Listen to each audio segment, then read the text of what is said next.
Assalamualaikum warahmatullahi wabarakatuh.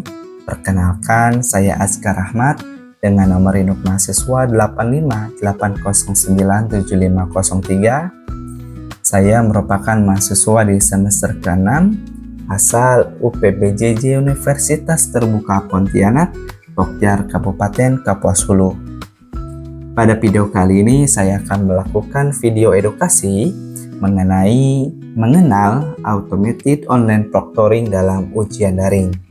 Dan tujuan pembuatan video kali ini adalah untuk memenuhi tugas wajib ketiga mata kuliah inovasi pembelajaran.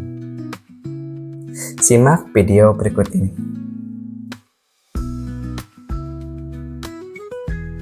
Halo teman-teman, perkembangan teknologi telah mengubah banyak aspek dalam dunia pendidikan, termasuk cara pelaksanaan ujian.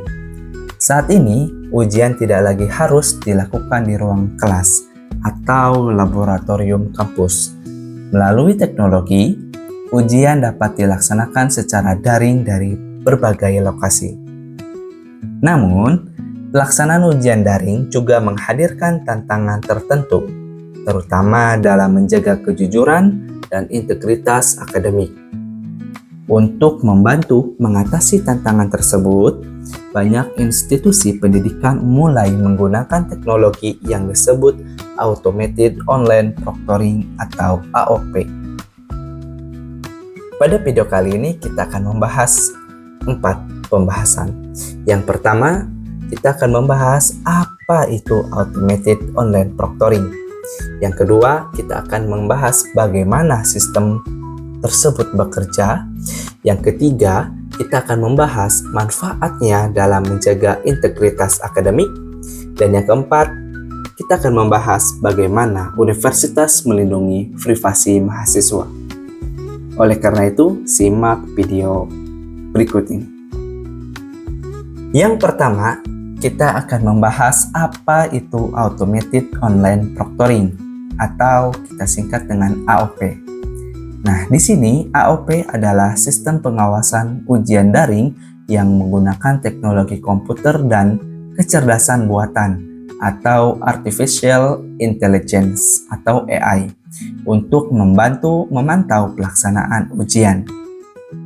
Jika pada ujian tatap muka terdapat pengawas yang mengawasi peserta secara langsung, maka dalam ujian daring sebagian fungsi pengawasan dapat dibantu oleh sistem otomatis.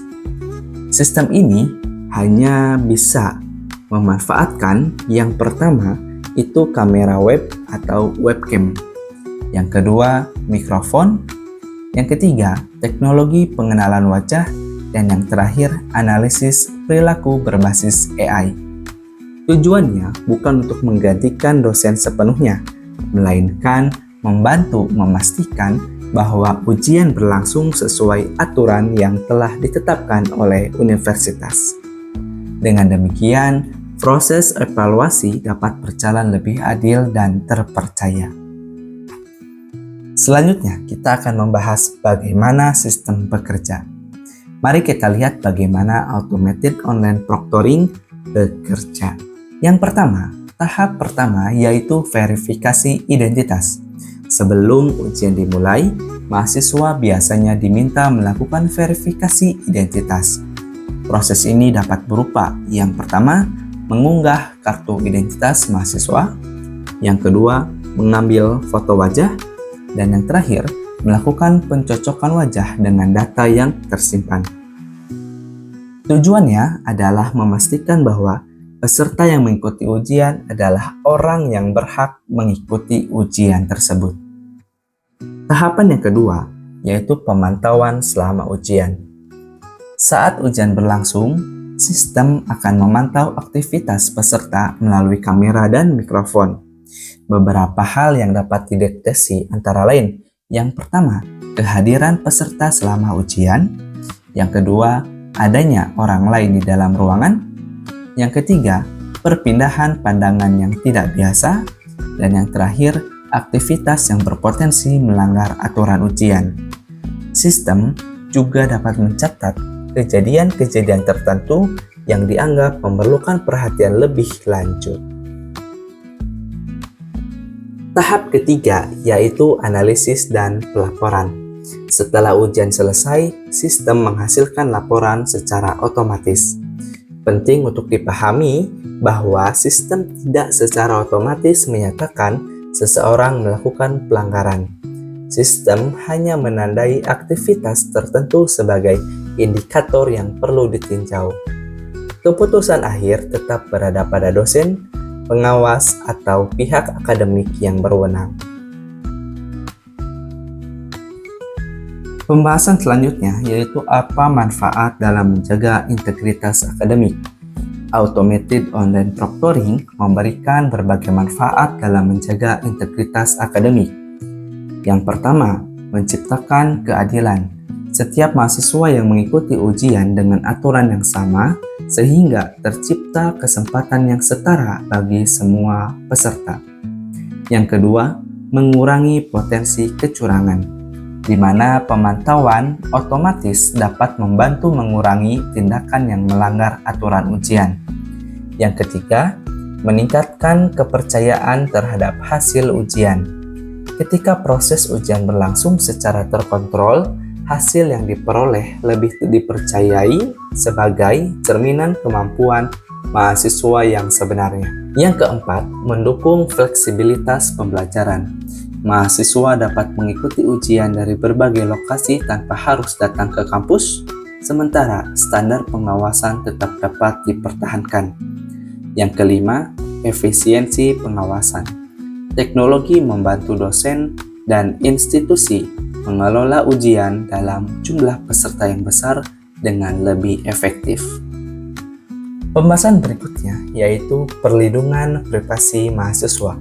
Selain menjaga integritas akademik, universitas juga memiliki tanggung jawab untuk melindungi privasi mahasiswa. Oleh karena itu, penggunaan automated online proctoring harus disertai dengan kebijakan perlindungan data yang jelas. Beberapa langkah yang mungkin bisa dilakukan universitas antara lain. Yang pertama, pengumpulan data secara terbatas. Universitas hanya mengumpulkan data yang diperlukan untuk pelaksanaan ujian. Yang kedua, penyimpanan data yang aman. Data disimpan menggunakan sistem keamanan yang dirancang untuk mencegah akses yang tidak sah. Yang ketiga, pembatasan akses. Hanya pihak yang memiliki kewenangan yang dapat mengakses data ujian.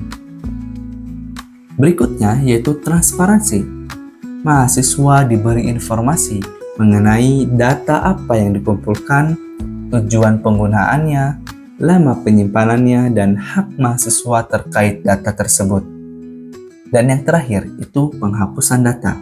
Setelah masa penyimpanan berakhir sesuai kebijakan yang berlaku, data dapat dihapus atau dimusnahkan secara aman. Dengan langkah-langkah tersebut, universitas berupaya menjaga keseimbangan antara keamanan ujian dan perlindungan privasi mahasiswa. Automated online proctoring merupakan teknologi yang membantu mendukung pelaksanaan ujian daring secara adil, aman, dan terpercaya. Melalui verifikasi identitas, pemantauan otomatis, serta analisis berbasis teknologi. Sistem ini membantu menjaga integritas akademik tanpa menghilangkan peran dosen dan pengawas. Pada saat yang sama, perlindungan privasi mahasiswa tetap menjadi aspek penting yang harus dijaga melalui kebijakan dan praktik pengelolaan data yang bertanggung jawab. Terima kasih telah menyimak video saya. Mari bersama-sama menjaga kejujuran akademik untuk menciptakan lingkungan pendidikan yang berkualitas dan berintegritas. Integritas akademik, tanggung jawab bersama. Demikian video edukasi yang dapat saya sampaikan. Mohon maaf apabila ada kekurangan. Saya akhiri, wabillahi taufiq wal hidayah. Wassalamualaikum warahmatullahi wabarakatuh. Selamat jumpa kembali.